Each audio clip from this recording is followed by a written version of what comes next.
It's the state of the dungeon. It's a video that Rob does about his games. Yeah! Hello friends, I am Rob, and this is my State of the Dungeon address. This is the game that took place on the 10th of November, the year 2022, which is rapidly dwindling away. The game Dungeons & Dragons in the GUI Cube at the early middle of the Coldest of Blood, the third part of the Red Star Rising campaign. All party members were in attendance, including Kenna, who was playing by phone, but turns out it works in its own way, which enables us to have the talented spell dancer again with us. And as she usually does, she left her mark. So, at this point, the group had cleared the uppermost level of the Cursed Keep that they were to try to find the prize, an amulet in its depths. So they basically were preparing to begin a dungeon crawl, something that we haven't done a lot of in this campaign. Mostly little dungeon crawls. This one could be a bit bigger. So, first of all, make sure the upper levels are cleared. They went around the ruins, investigating all of the structures to make sure that they weren't going to be attacked from behind. One of the first things they saw in one of the crumbled towers was a chest full of coins.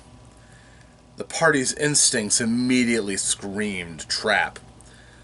But they don't have any agents of Jinx or rogues. So, they had to use more conventional means. First of all, Haranen had opened the lid of the chest on his own and found that it was full of gold coins. He did not get adhered to the chest for it to be a mimic.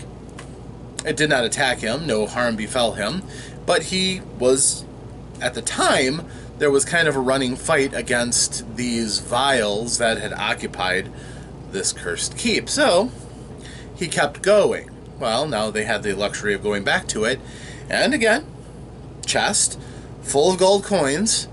The party ogled because it looked like there were probably about 2,000 gold coins in there. And they found that they could move the chest. So their idea was to move the chest out of the way of the obvious view into the tower so that they could come back for it. Other thoughts were of burying it so they could come back for it. Eventually, Krendon just said, let's just all carry some of it now. In case things go bad, we'll at least have it with us. So, Ventov reached in and started plundering gold coins. Except they weren't gold coins. No. This was a clever mimic occupying the chest. It was not the chest itself, it was the coins.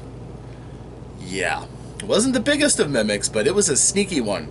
It perfectly replicated this pile of gold coins, so when Ventov plunged his hand into it, he plunged it right into its mouth. And it bit him hard. Well, immediately the group started trying to help him. The problem was, it was inside this chest, so it had armor, effectively, against people trying to shoot it. And this could be a foretaste for the future, but Ventov really was not attacking well. He would in bursts, but sometimes he would just blatantly miss. So the group went around and they took turns beating on the mimic. Eventually, again, they got rid of the unpleasant part of its adhesive power grabbing the weapons they tried sticking it with because they were all making good strength rolls. Arrows fired from Glyn didn't really need to worry about being stuck or not. They just hurt. So eventually they killed the mimic. Its adhesion died, and they poured it out of the chest and found several electrum bands suitable for use for skilled jewelers, which has a value itself. They then continued along, and they found another entrance into the dungeons below, potentially. This one was a secret. It was actually concealed. They did discover it, but they chose to keep it covered. So, They didn't hold it of great value, just trying to square it off with how it looked on the map that they carried, the crude map that Mother Salmenta gave. Then they went and investigated the next tower, and they found that there was a lookout post that was still in what was intact left of that tower. And when Crendon climbed up it, which he did like a nimble little billy goat, he got up and he found out there was a nice platform which gave a pretty good view of the surrounding area when it isn't covered in mist and fog as it is right now. But he also found a dwarven statue, masterfully carved wooden statue of a dwarf with a great axe in defensive position. And when he brought it down, Ventov looked it over and noted the dwarven inscription on the bottom had a name, a location, and a word, which when he uttered the word, the bottom of the base shifted and revealed the inside was hollow and had a rolled up piece of paper that was still sealed with a wax seal, an axe and a hammer crossed, denoting some sort of martial or military document, or the person that was intended for had some military rank or was from a clan that was very much into warfare. So, significant. They took it to see if it is magical or not, which it turns out is not magical. It is merely alchemically treated to be resistant to the ravages of time and the elements. They continued along, noting that the ruins are full of filth and trash and debris, but ultimately nothing dangerous. So they checked the last tower. Just from a simple look, they didn't investigate very far, but it looked like it was empty and blown out. The inside's hollowed.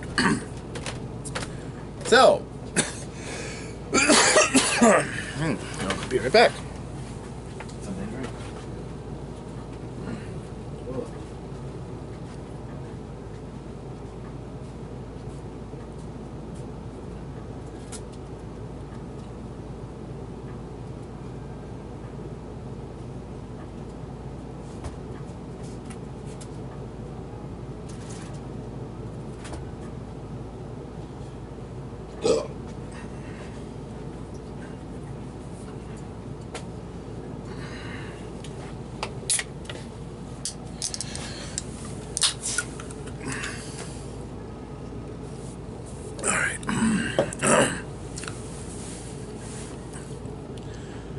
So this brought them around the final walk around the perimeter to the staircase going down that Crendon had originally spied that was still being watched by Vessia.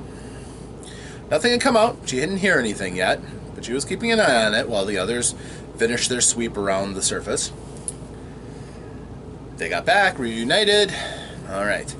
They now know 2 entrances to the dungeons below. Do they go through the front door that they know an enemy had just recently gone down? Or do they try to go back through the secret door? They decide to leave the secret door shut and go down the way they have already found, the main door. And they were able to gratifyingly go down and investigate and see that it seemed to match the map they had, which showed them a direct course that they should follow to find the treasure they're looking for. In theory, hopefully everything works out, but as they know, these Vyles are down here and who knows what they've done. Crendon and Glyn stealthed down to observe this and let the group know that there were no immediate enemies, and they were pretty content with that fact that it seemed to be relatively safe. So the group goes down. They notice that in front of the stairs there is a dungeon door. And it looks impressive, and it says, "Go away or you'll be killed," in very crude, childish letters. They do not test this door, although they do find in front of the door there is a hollow underneath a stone, which when they find reads kind of like that passage out of the big book in the Mines of Moria, about how everything is getting worse and they're coming and get away before you're going to die too. Yeah, similar warning. So, what to do? Well, there is a direct path lined out in the direction they should go, according to the map, And they decided to stick to it, despite the fact they could clearly see down the corridor away from that direction. There was a chamber, some sort of a fountain, and some weird rhythmic music that Brandel got really into when she was listening to it. And there was another corridor, also outlined on the map, that they, again, did not go and investigate. They decided they're going to not be curious and go directly along the way that the map says to go. Okay, so they go down that way. Once they go down there, they see that there are 2 rooms, one off to either side, one slightly before the next. Then there's another door, and then there's a corridor that turns around and goes off, making a T-intersection of sorts. And that is ultimately the way they need to go. But first they, check out what's in the rooms they're going by. The first one looks like it's full of supplies, things that may have been stolen from merchants in the surrounding areas. Again, kind of makes sense. A lot of merchants probably have to go by Black Rot Bog, and that's probably where these Vyles do a lot of their robbery and predating. They noted this and then moved on. There was nothing in there, and the map didn't particularly urge them to go in this direction at all. They look through the next doorway, and they see a bunch of these children of these Vyles, these rat men creatures. Well, innocent, but these debased, kind of ugly children, all cowering and whimpering in terror, because they're children. These are scary, upright humans and dwarves and elves, and they're scared. They're scared they're going to die. They're scared that they may have killed their parents. So they're hiding, and the group has a conscience. They decide they're not going to molest these kids, but they are going to keep an eye on them so they don't pull out knives and come after them from behind. These children do not look like they are combatants, so that doesn't seem too likely, but all the same, Vanessa is keeping an eye on them. When suddenly huge rats come out from the supply room and come at the party. These rats die relatively easily. Haranen just spits one on his sword right off the bat, but there's a number of them, and the group moves in to engage them. While they're doing that, this is causing a problem because a lot of the group likes to use ranged combat. All of a sudden, Brandel gets shot at by an arrow from down the hallway. It appears that the archer is down that corridor that is ultimately their goal to go down. Well, apparently he's using it for cover and shooting at them. This doesn't go particularly well. The group does not like to be shot at, and he has cover with the protection, but Glyn is a great shot. At his young age, he is brilliant with his bow. So his returning fire hurts the archer. The problem is these Vyles don't take a great deal of damage. They actually shrug off some because they don't feel pain. And the group does not like being shot at, so they decide they want to try to close the gap. So while Haranen and Crendon are in fighting against the rats, they eventually smash down the rats, and Crendon goes down. He gets bitten by these things, having not the greatest of armor classes, and they have a particularly nasty disease in their bite that causes pestilence. He doesn't get sick, but he does drop from his injuries. Ventov wheels around, and he decides that door that's halfway down the hall would be a great place to get cover so he can make a final push to get into melee with the archer. So he crashes through the door. At this point, Kenna goes, wouldn't it be funny if there was like a pit behind there or something? That's when I revealed there was a pit behind the door and showed them the graphic that I wasn't making this up. Ventov falls down the 10-foot pit, which of course has snakes in it. Perfect day. And these are nasty snakes. They have a weak poison, but the poison isn't the problem. They're constrictors, and they were desiring to wrap poor Ventov up. At this point, Ventov had been taking some shots. He's not out of the woods. He's a warrior, and he's tough, but it only goes so far. So while he is picking himself up, Haranen decides to run over and give him a hand. Again, crossing fire from this archer. But his method of helping isn't to, lean over and grab him or anything. It's drops his ring of jumping to Ventov, which Ventov gratefully picks up, having been bitten a few times, not liking that, and he jumps out of the pit. At this time, these snakes do get attacks of opportunity as he leaves their area, and one of them hitches a ride, doesn't constrict him, but grabs onto him so that he carries him out of the pit. These snakes are pretty nasty. They have a few tricks. The constriction, the poison bite, those are tricks. The other trick is that when they're suitably mad, they can coil on themselves and spring up to 10 feet away. So they jump out of the pit. At this point, Glynn comes up, and he also tries to help out, trying to use his bow and shoot off.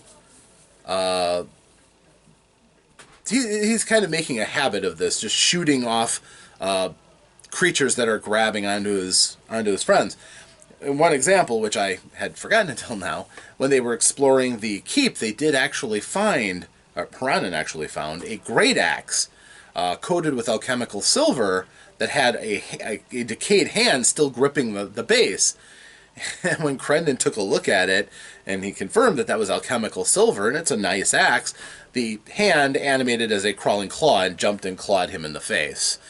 Glynn, one shot from an arrow, speared it and killed it, and ripped it off of Crendon's face. It was pretty awesome. As I said, Glynn has his moments. This wasn't his moment. He was having some hard, difficult time getting a good shot. Dice sometimes evade him. Now the snakes were in hand-to-hand. Each of the fighters, Haranen, Glynn, and Ventov, had... I know only two of them are fighters and one's a ranger, but when you're in a skirmish and everybody has weapons, they're all fighting. Now, Glynn had to pull out his short sword and try to defend himself at close range, rather than taking the disadvantage for firing his bow at close range. So the fight started to get kind of predictable. The parties got good armor classes, and these snakes have a low armor class, so they were shooting out some pretty good damage. But the snakes are really tough. They've been fattened up specially as a food source, if you want to think about that. So they had a bit of endurance to take some punishment from the party, and they did. All while this was happening, this archer is continuing to pop out and attack the party. And now that Glynn isn't firing back, because he's helping with the snakes, it's kind of becoming an issue.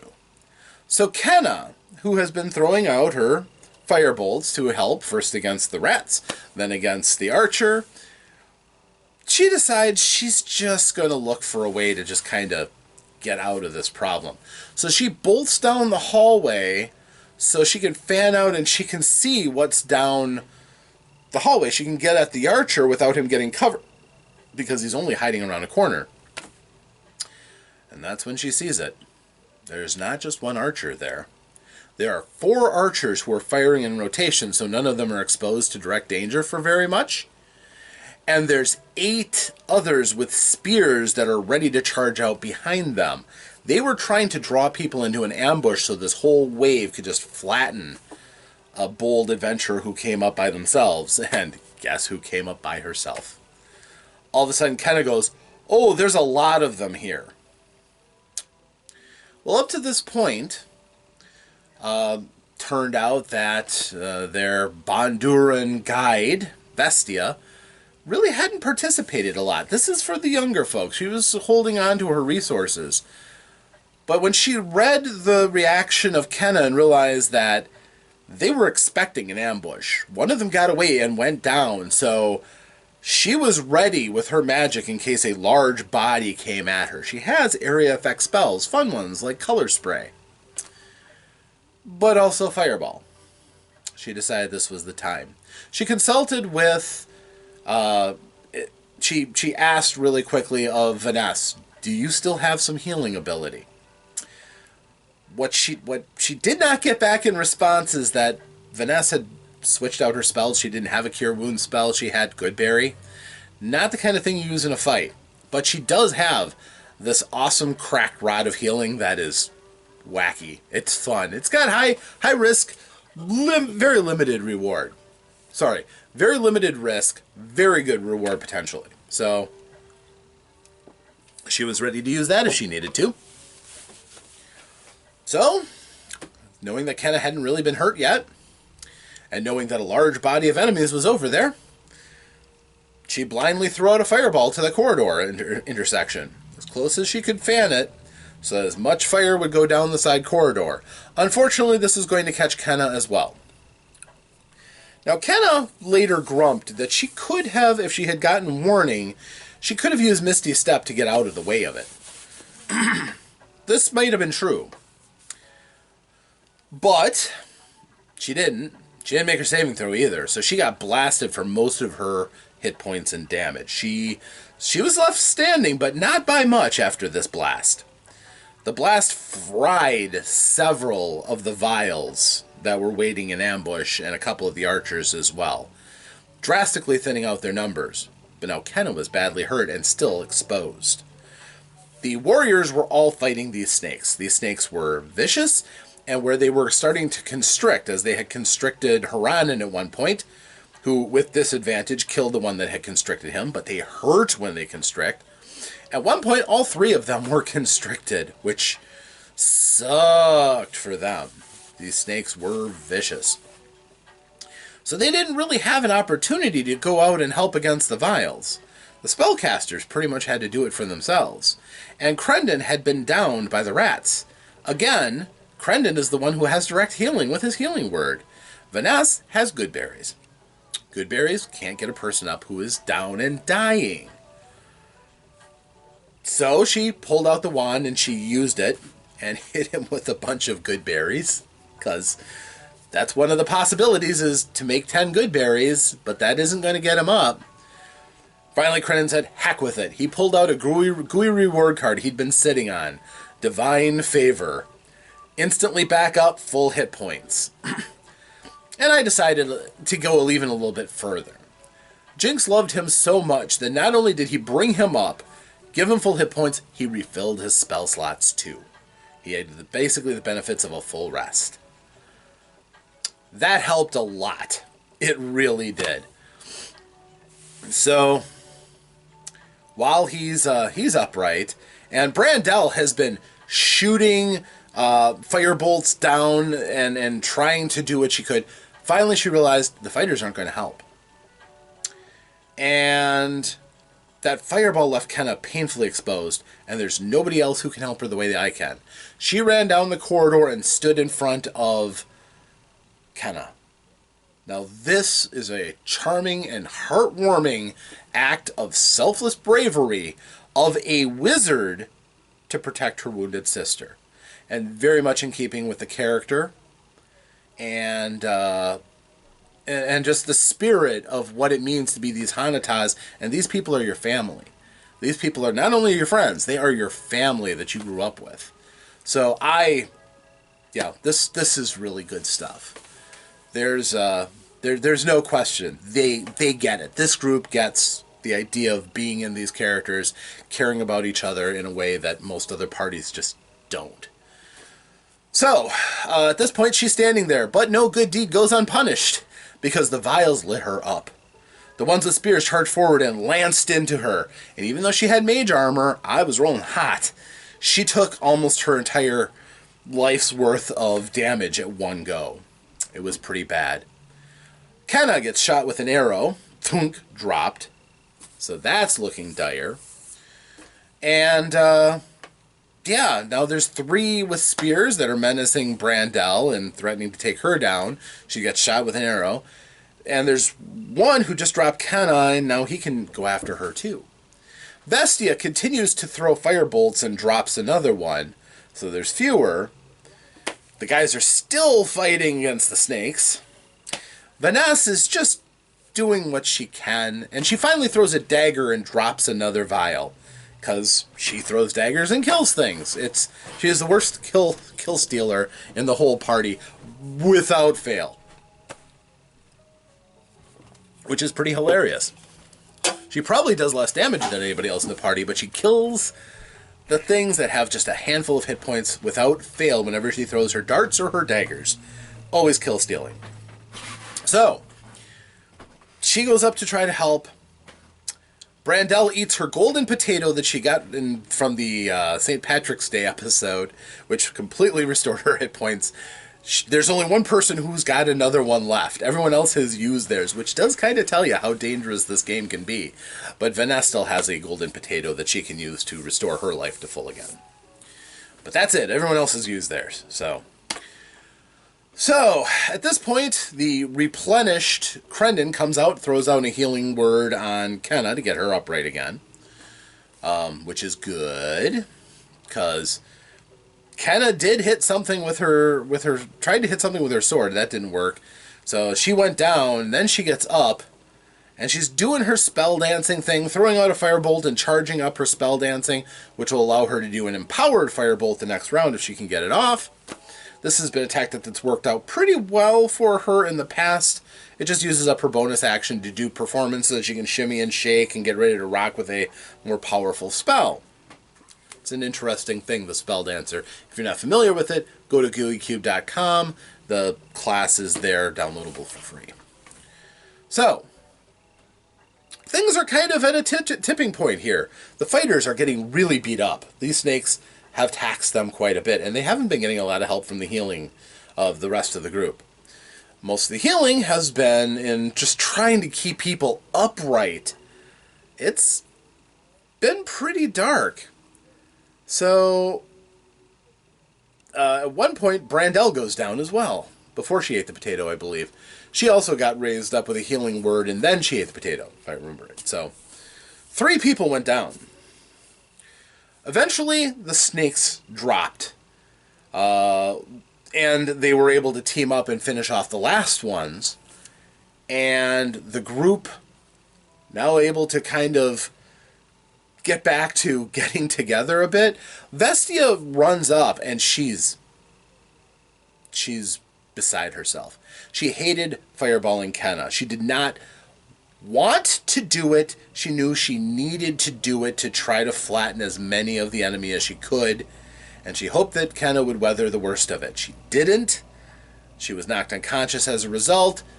Vestia's mad. She pulls out a dagger, Misty steps behind, and she murders the archers with her dagger, eschewing her admittedly very strong spellcasting abilities, just going at them with her dagger and dropping them. They were in pretty rough shape after weathering her fireball in the first place. This wasn't as much of a stretch as her going as berserker, but again, kind of a dangerous thing for a wizard to go teleporting away from the party to get the opponents from behind. But she did. And the group finally finished off all the Vyles, all the rats, all the snakes, dead. The scene was quiet. And they kind of took stock and said, we've got to get out of here. We are in so much trouble right now. We've used up almost all of our abilities. Some of us are wiped out in power. We need to take stock, maybe use a potion here or there to get people going. Most of our fighters are in single-digit hit points. This is not good. And even spreading around a couple of these good berries people have aren't going to be enough. So they pulled back. They went out about 200 feet down away from the gate off to the side. Glyn and Vanessa worked together to make a shelter that was camouflaged to give them very good protection in the mists so that they could rest up for an hour. While they were hearing the sounds of things going around in the trees all around them, they took that hour to bandage their wounds, lick their wounds a bit. Some people were studying their spell books and gathering powers again, but it was a much, much needed respite before they are ready to go back. Vestia played rearguard. She came back about 10 minutes later, saying that there wasn't any pursuit from elsewhere in the dungeon. So they have a measure of security at this point, but it's paper thin. They're surrounded in a haunted bog near a haunted castle with cursed monsters all over the place. It's a tricky spot. Being Hanataz is tough, and this is one of the nastiest situations they've been in. But they have had the benefit of a long rest, or of a short rest. So they've used some of their hit dice to replenish their hit points. They've gotten back some abilities, like their fighters' action surges and stuff like that, that can certainly prove to be very, very useful in increasing their survivability chances going forward. And when we come back to the game, which sadly will be a month since Thanksgiving happens to fall right on our next game night, they will have an opportunity to go back and see what damage they've done, if there are any more Vyles left, try to get the amulet and get out. At this point they realize they have to change their strategy. They can't afford to get into large pitched battles. If they have a chance to drive away foes rather than have to kill through every single one of them, they may have to do that. But at this point, they're determined. So they'll end up going back, maybe looking different avenues to see if they can get an advantage or something like that. But they found out how tough these dungeon crawls can be. So the pitched battle that took almost the entire night, when you combine 3 different encounters all at once, it makes it a little tougher. But yeah, the group is going to definitely have to go back into Castle Astronach and do their best to try to get the amulet and get out alive. So, until next time, my friends, the party is resting and healing, but our work is not done, and we'll go on with the next episode in December of 2022. But until then, my friends, roll some dice, have some fun, play some games, stay safe out there. I am Rob. Thanks for joining me. Until next time, farewell.